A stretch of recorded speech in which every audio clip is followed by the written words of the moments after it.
Okay, so what I'm going to do for you in this video is show you how to use the chi-square template to perform a chi-square test of independence using a two-way table and your TI graphing calculator. What I'll do afterward is in a separate video, I'll show you how to actually run the chi-square test on the TI graphing calculator in order to calculate the chi-square testing statistic and the p-value. But what we're going to do first is I'm going to run through the test by hand and show you how to do it. And, really running through it by hand is kind of time consuming, to be honest with you. It's a little tedious. I don't think it's difficult. I just think it's tedious. So let's give the question a read, and we'll show you how to set this template up. So it says a random sample of senators and representatives in Washington, D.C. gave the following information about party affiliation and number of dollars spent on federal projects in their home districts. All right, so this is called a two-way table. And inside this two-way table, you can see you got these frequencies in here, and these are just counts. In other words, the number of senators and representatives that responded that they spend less than $8 billion, and that were Democratic, and then that were Republican. So you can see there was 8 Democratic and 12 Republican for a total of 20. Now, CT stands for column total. So the total of this column right here is 20.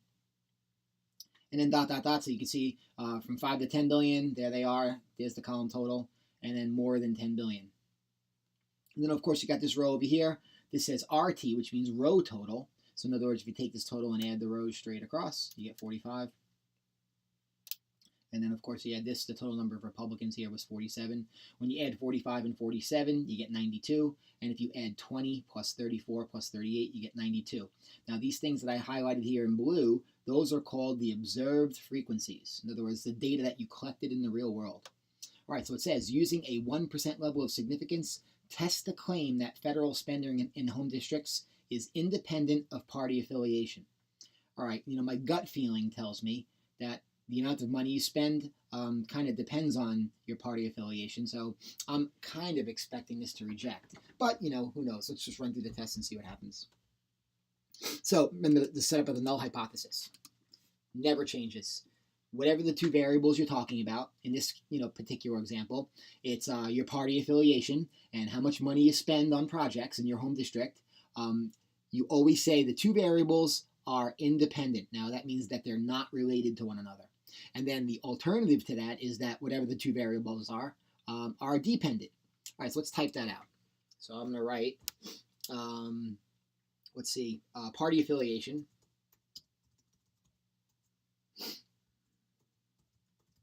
Party affiliation and money spent on projects are independent. And in parentheses, I'm going to put not related. All right, I'm just going to copy this really quick because the alternative hypothesis is actually going to say virtually the same exact thing, but we're just going to change the word independent to dependent, and that means that they are related. Now, the hypotheses never change. That's the beauty. The null always says independent and not related, and the alternative always says dependent and are related. All right, so now you can see on the template, there's a place for the contingency table. This is the two-way table. So this table right here, there's a spot for it here. Now, listen, this template, it doesn't accommodate every single chi-square question out there. I mean, there's, as you can see, there's a lot of stuff going on here, and these tables could get very large, in which case this template would kind of be no good for it. So what I'm going to do, actually, I'm just going to see if I can copy and paste this. Let's see how this works.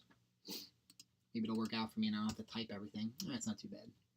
So I'm going to go ahead and copy these columns and paste them in there. Yeah, it looks okay, as you can see. I'll do the best I can here. So I'm just copying this two-way table in here, and then we'll be able to move on with this.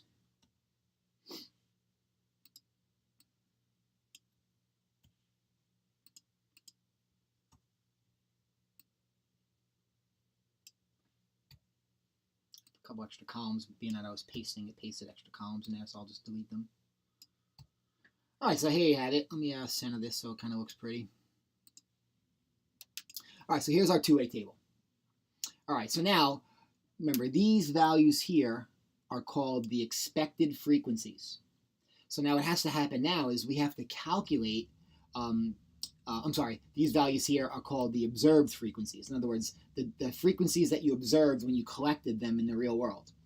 But, there's an expectation here to, in other words, if there were, say, 45 total Democrats and, total less than 5 billion were 20, and there was a total of 92 people. So there's an expectation as to what you would think this number should be. So in other words, based on the fact that there's 45 in this row here total, and that there's 20 in this column, and that the total number of people sampled was 92, you would have an expectation as to what this number should be. Now that value is called the expected frequency. So again, these here are called the observed frequencies, these values here.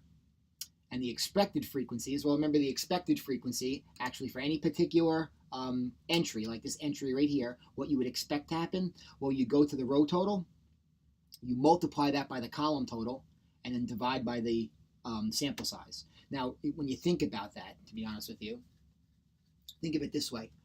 Like, say if you took 45 out of 92. In other words, let me clear this.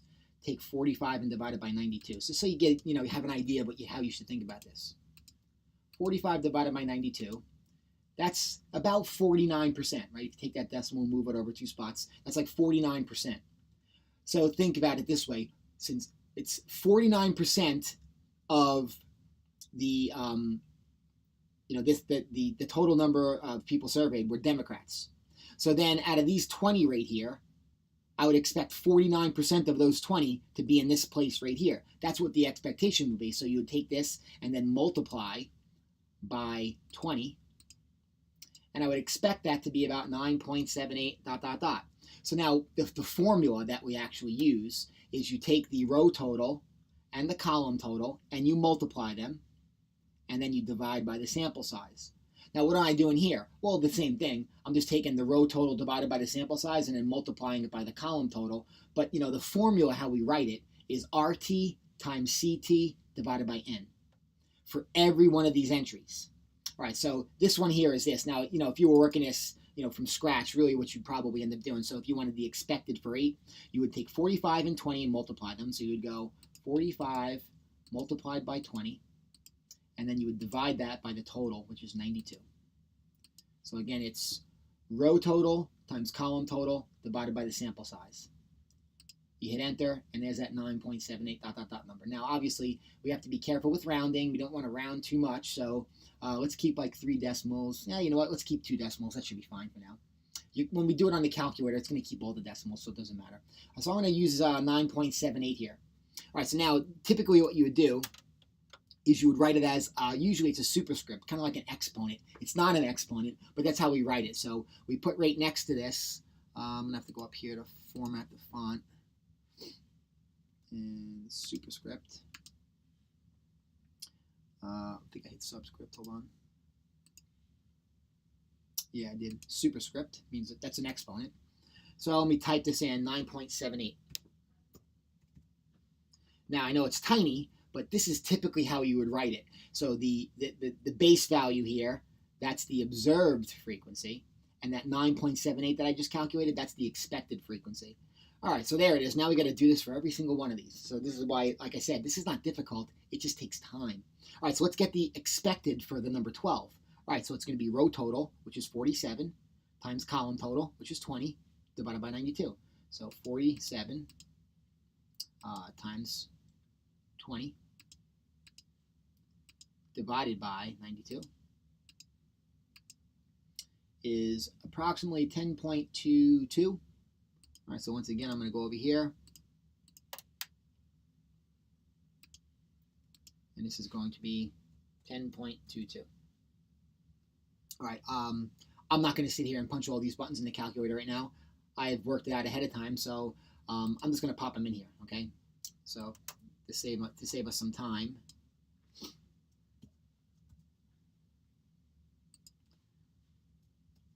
I'm just going to pop these numbers in here. And I'm copying and pasting right now, and I'll modify the numbers so I don't have to keep going to that menu. So this next one, when you take 45 and multiply it by 34 and divide by 92, you get about 16.63. This one here, for 19, when you take 47 and multiply it by 34 and divide by 92, you get 17.37. For 22, if you take 45 and multiply it by 38 and divide by 92, you get 18.59. And finally, for 16, you get 19.41. All right, so the larger numbers, those are the observed frequencies. These ones that we had to calculate by row total times column total divided by n, those are the expecteds. All right, so now what? Well, now we're going to have to go ahead and play the game of crunching the chi-square testing statistic. And listen, this is just number crunching. That's all this is. It's kind of annoying, but we have to deal with it. So the table's already set up. So what I'm going to do is I'm going to take these values, and now the row total and the column total, that is not part of the contingency table. What the contingency table, the values, they're right here. This is it. You don't use the total columns in the calculation of the testing statistic. And the observed frequencies and the expected frequencies, they are in pairs. So you got to keep them together. So notice it says observed frequency O. I'm going to put an 8 there. The expected frequency has to be 9.78. They have to be together because notice you subtract them.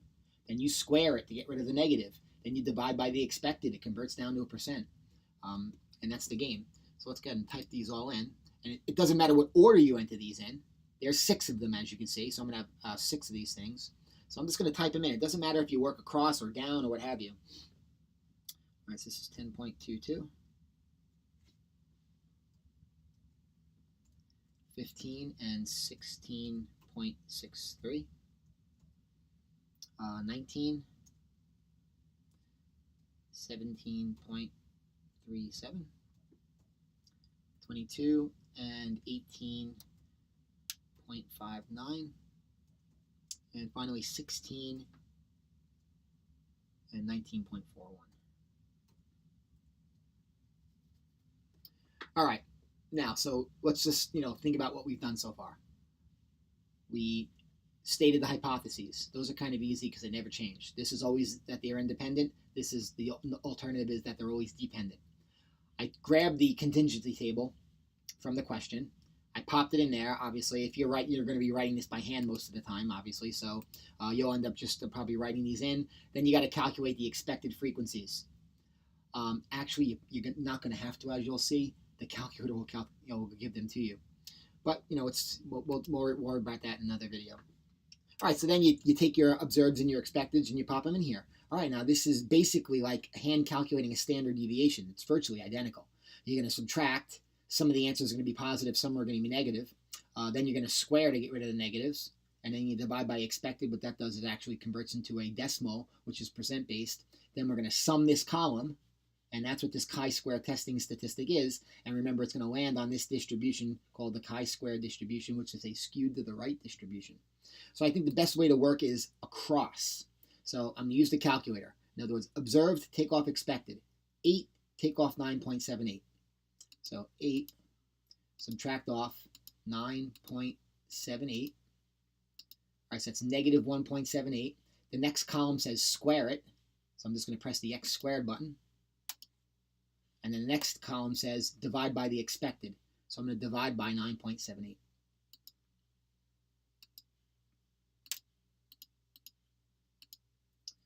And obviously we're going to have to round these numbers because they're, well, this number here especially. So you always work across because, you have all the numbers in your screen already. All right, so I'm just going to, as I do this, I'll have to pop them in here. So this is going to be negative 1.78, 3.1684, and 0.32, it looks like approximately. 0.3240, right? This 6 will tell that 9. I'm rounding the 4 decimal places here. This 6 will tell that 9 to go up to a 10, which changes that to a 4, so 0.324. All right, so I got to do that for all these, and this is what I was talking about. This isn't difficult. It just takes time, actually. All right, so I'll clear this out. So 12, subtract 10.22. Square it. Divide by expected.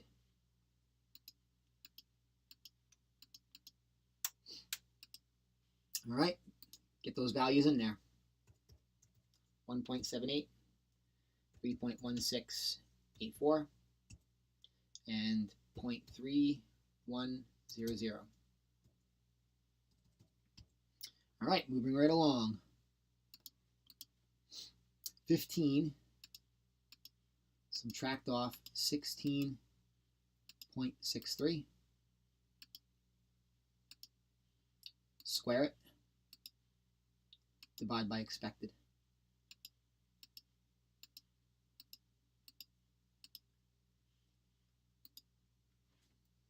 Negative 1.63, 2.6569, 0.1598.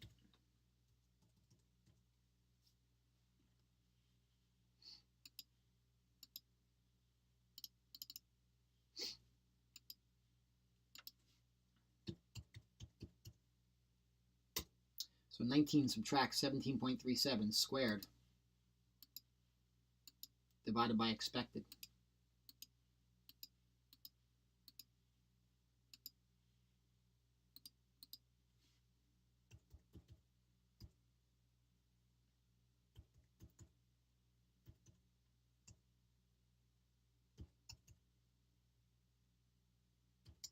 .15, that 5 right there is going to tell that 9 to go to a 10, which will tell this to go to a 3, so I'm getting 1530. By the way, I don't know if you saw what's happening here.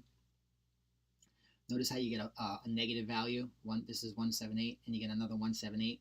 Notice how they'll cancel each other out when you add them, right? Same thing happens here with the 163s. As a matter of fact, if you add this column, you'll get 0, which is why we have to square it. Squaring the prior column gets rid of the negative signs and makes this not add to 0, and actually, gets us a scenario where we could calculate, kind of like a weighted average. All right, 2 more. Once again, like I said before, I don't think this process is hard that we're doing right now. It's the same process over and over again. Like I said before, I just think it takes time. It's kind of annoying. All right, so I squared it. Divide by the expected, 18.59.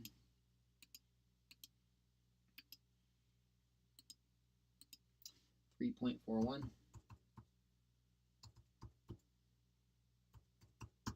And that 0.6255. Okay, finally, last one. 16 subtract 19.41. You can kind of guess what this answer is going to be. I'll get that. Negative 3.41. How do we know? Well, because that one was 3.41, and they're going to undo each other. All right, so square, divide by the expected, 19.41. All right, 0.5990. All right, so let's pop all these in here.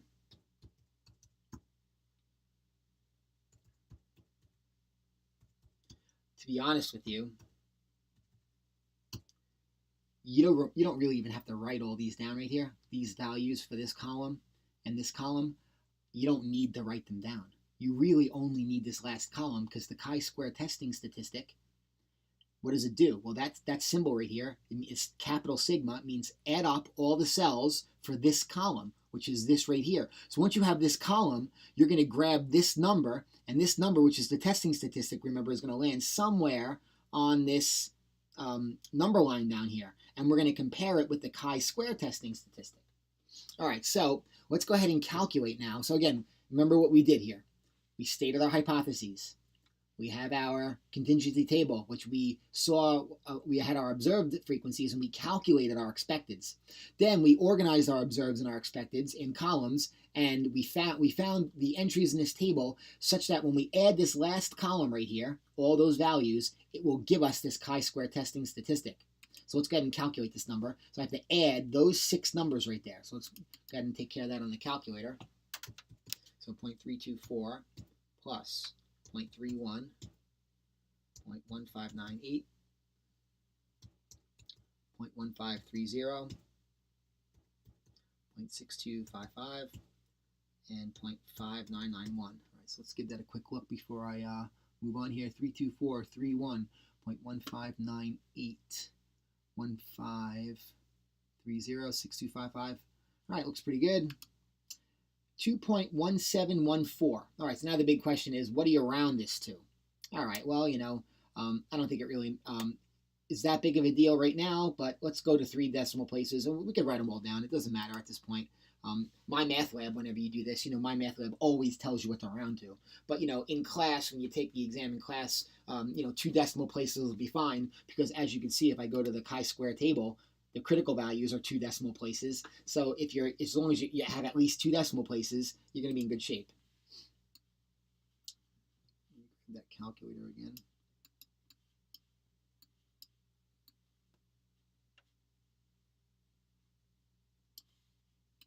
Okay, so let's pop that number in right over here in your template. That is 2.171 approximately. You know what, we highlight that so we could see that a little bit better. I'll make that in red. All right, now the p-value we're going to get from the calculator, so let's not worry about that right now. So what do we need? Well, we need to compare this testing statistic. This is a hypothesis test. So, at the end of the day, all we really need to know is, where does this number land? Does it land in the fail to reject region, in the non-critical region, or does it land, somewhere over here, in the rejection region, which is called the critical region? Well, to answer that, we need to know what the testing statistic is. Now, remember, the testing statistic always comes from a table. So at the end of the day, we need to look it up in this chi-square table. All right, so there's a couple of things you need to know about this chi-square table. You have to calculate degrees of freedom, very similar to the t-distribution. So let me just move this over a little bit so we can make some room. All right, so I need to look up the degrees of freedom. All right, so what do I need now? I need to know the alpha level. All right, well, that's given to us in the question, and it tells us right here, using a 1% level of significance. In other words, alpha is 1%. All right, so I know to grab my chi-squared critical value, I'm going to be looking down this 1% column. But notice I need to know the degrees of freedom. All right, well, the degrees of freedom for the chi-square, a little more complicated than the t-distribution. How it works is you have a row total and you have a column total. So in other words, there are 3 columns, as you can see, of data, and there are 2 rows. Now be careful. Democrat and Republican, those are the rows. This CT is not a row. This is just like adding, the numbers above it. So there's only 2 variables in the rows, and there's 3 variables in the columns. So the degrees of freedom is found by the number of rows take off 1, multiplied by the number of columns take off 1. So the number of rows is 2. So that is going to be 2 minus 1 multiplied by 3 minus 1, because that's the number of columns. So actually that is 1 times 2, which is 2. So in other words, there are 2 degrees of freedom. All right, so what does that tell us? Well, since alpha is 1% and we have 2 degrees of freedom, so we're going to go over here to our critical table, our chi-square table of critical values, and grab the chi-square sub alpha or chi-square sub c for 2 degrees of freedom. So here it is, and there's 1% alpha. So that's this value right here, 9.21. All right, so that is the number that goes right here. That's the number that separates the critical region from the non-critical region. So I'm going to grab this, and you can see right here it says from table 4, and this is table 4, and this is in the PDF of tables that's in MyMathLab. All right, so let me put that over here. That's going to be 9.21. All right, so that's gotten from the chi-square table. All right, so let's put that number over here. I'll do my best to get it close. So in other words, this 9.21 is this boundary right here. All right, well then where does 2.171 land? Well, don't forget, right here, let me back this up a little bit. 2.171 is right here. All right, This number right here is 0. This number right there is 9.21. So in a scheme of where does this testing statistic land? Remember, passing judgment on H sub 0 is a matter of where does the testing statistic land? Does it land in the non-critical region or in the critical region? Well, clearly, this number 2.17 is somewhere like over here. We don't have to be exact with this, but I'd say 2.171. Yeah, it's somewhere over here, in this ballpark. I really would need a little tick mark right here, but it's not going to work out for me. This is an image, so I know how it's going to be, so I'm just going to leave it. Let's assume that we could see that this number is somewhere in this ballpark right here. In other words, the testing statistic does not land in the critical region. So remember, when that happens, the decision rule says, fail to reject the null hypothesis.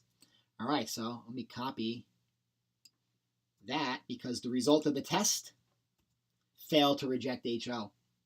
All right, so how does this game work? Well, you go back up to the top, right here. Let's see if I can fit that in there. I'm just going to write fail to reject. So once you have the answer for the result of your test, once you figure out what it is, go back up to your hypotheses and write what you're doing right next to HO. So what does that mean? If you're not rejecting this claim, that means you are rejecting this claim. All right, so the alternative hypothesis gets rejected. All right, so as it turns out, are they related? No, it appears they are not related. So when I go back down here to the conclusion, based on the given information, all right, we just copy this statement right here.